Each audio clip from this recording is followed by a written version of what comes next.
What is a natural disaster?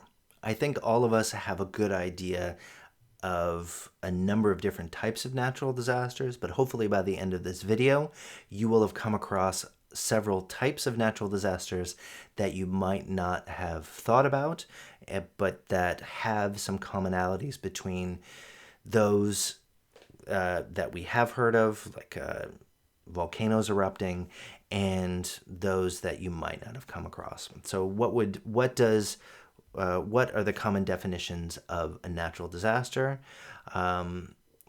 First are natural occurring physical phenomena that can either be caused by fast or slow onset events. That would be geophysical, earthquakes, landslides, tsunamis, and volcanic activity, as we saw that picture from Hawaii. Hydrological, which can involve avalanches and floods. Climatological, involving extreme temperatures, droughts, and wildfires. Meteorological, cyclones or storms or wave surges. Or biological, disease epidemics and insect or animal plagues.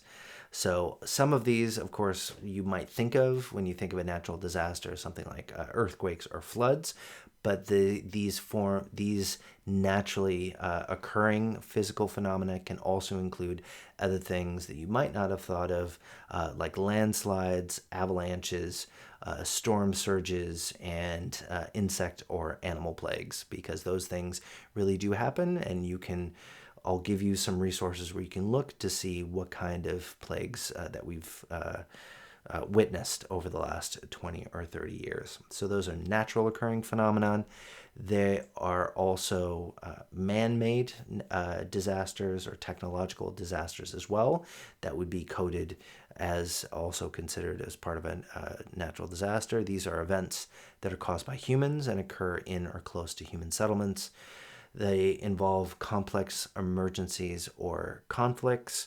There's been a lot of research over the last 20 or 30 years incorporating various aspects of natural and man-made challenges like the Operation Lifeline Sudan. It was an early effort at trying to incorporate responses to both drought, lack of economic development, and insufficient food combined with ongoing conflict. How do you provide for people's needs when there's a bunch of things going on, including famine?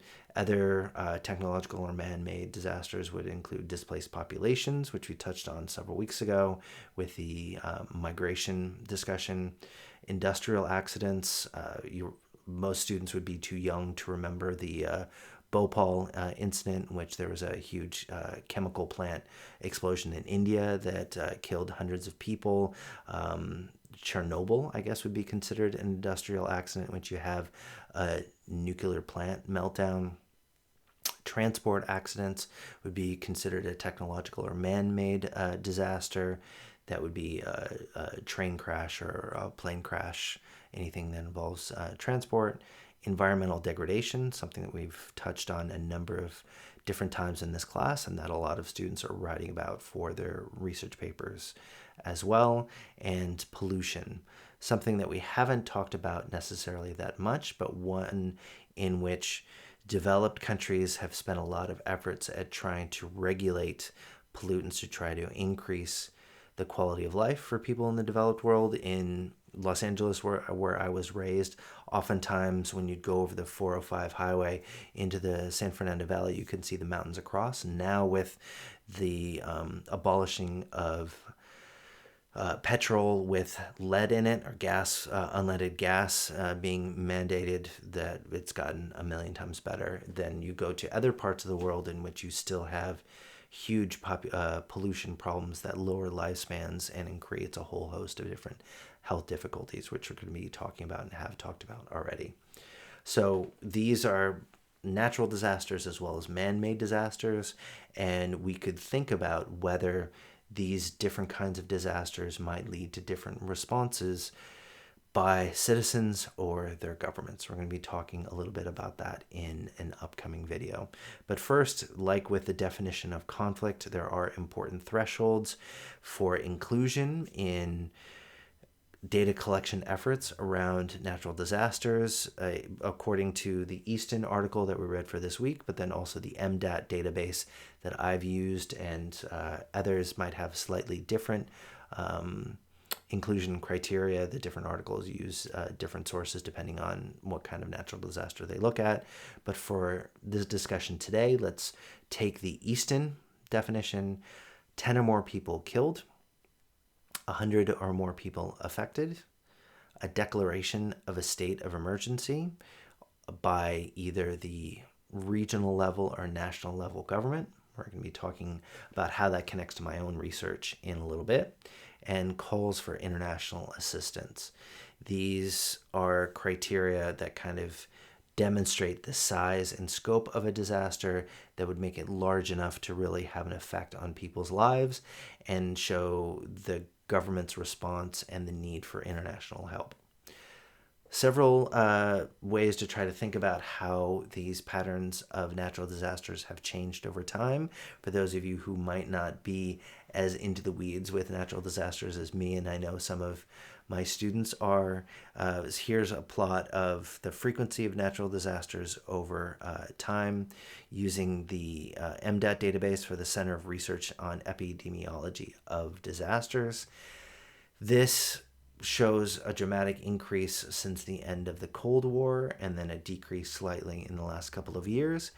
But as with any kind of data source, when you look at such a dramatic increase over time, especially in the last century, you have to kind of wonder whether this is driven by an actual increase in the frequency of these disasters or just better data collection mechanisms. So there's a lot of theoretical questions about any of these kind of trends over time, but let's say in the last 20 or 30 years, you can definitely try to make some connections between these kind of frequency of natural disasters.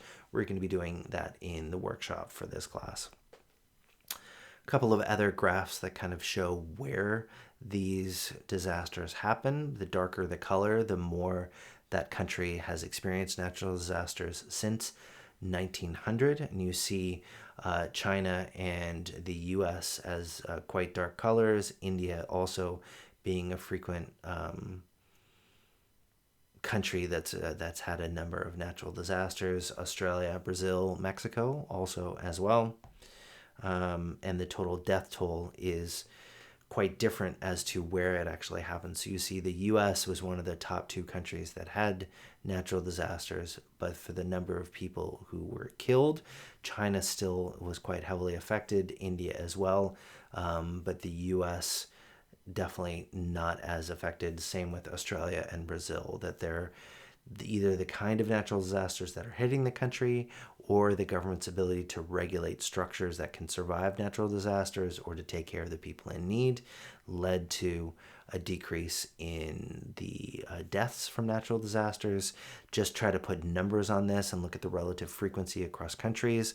On the top, you see how many of these disasters that fall into those definitions that I just talked about. US is number 1, China, India, Philippines, Indonesia. You do also see Japan as a developed country in there along with the US. Earthquakes, of course, being the most common one there. And then you compare the just frequency of these events with the destructive effect that it had on the citizens, and you see China is now number 1 with over 12.5 million people killed by natural disasters. India second with over 9 million, while the US doesn't even crack the top 10. Japan, because of course the Fukushima Daiichi and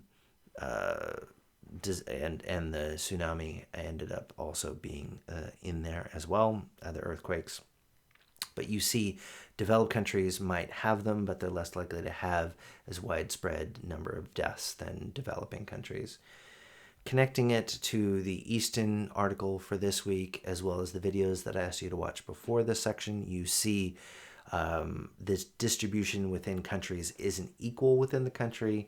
Those last maps I showed you the different countries with the relative frequency, but it doesn't really tell you whether you're in a high or low risk where you are within the country. If you're in Kansas, you're much less likely to have a wildfire or an earthquake than you might have a tornado than if you're in California or Alaska with wildfires or with earthquakes. Here, I just thought to connect to the videos and the connections to the readings about Pakistan, I wanted to show you the map from 2010 that shows where a lot of the flooding happened in the Indus River Valley and the mountains in the north, all the way down almost to the coast in the south. And there's the Sindh province. I forgot to put the D in the previous slide. Sorry, but you do see quite dramatic and widespread flooding. I mean, for hundreds of kilometers within that country. So you can have flooding that might be isolated to certain parts of the country, like with the Queensland and New South Wales floods in Australia just from the last month or two. But in other countries, it can reach almost the length and breadth of it. Other countries, they might also be differentially affected, and that kind of brings me to the Tsunami of Boxing Day 2004. Most of my students, of course, would be well too young to remember this tsunami. So for those of you who might not have come across it, a couple of brief facts about the case and the effects that it had on some of the hardest hit areas we're going to be touching on in the next video in the Aceh discussion. But this is one of those largest natural disasters that we've seen out of many, sadly, that have happened within the last 20 years. You can see the tsunami height in centimeters radiating out from the tip of Sumatra, where Aceh is, out west to Sri Lanka, as well as east to parts of to Thailand and Myanmar. We're going to come back to that, so put a pin in that for a second. But I also wanted to, plagues are not really easy to kind of visualize. This is the best picture that I could see of a biblical plague of locusts that do happen in relative frequency in certain parts of Eastern Africa, the Middle East. I'm sure they happen in other areas as well. Those are just the ones that I'm familiar with, in which you do have a lot of press reports showing how the wave of insects can cross over territory and absolutely wipe out agricultural production in a lot of areas, which of course threatens people's livelihoods. Looking at earthquakes, there is variation over time in the relatively short time span of 20 or 30 years, but overall you can see relative randomness if you average out over those 2 or 3 decades. These are a number of earthquakes of M 5.5 or greater, and this is where they happen. You can kind of see the tectonic plates where they are by where the earthquakes happened. This is from the Brancati article that we read for this week. Earthquakes are something that I have a visceral kind of experience with. I know Canberra, we had an earthquake. I think it was about 3 on the Richter scale. Every 1 point increase in the Richter scale score, an order of magnitude greater the size of the tremor. This reminded me of the Northridge earthquake that I lived through in California in 1994. It was 6.7 on the Richter scale. It felt, I mean, I've been through several 4s and 5s before, but this one felt like there was a freight train going by right on the other side of the wall. And when it hits, you're raised from a young age, knowing where to go, stand in a doorway, other areas that you'd be safe from falling debris. You did have some infrastructure damage.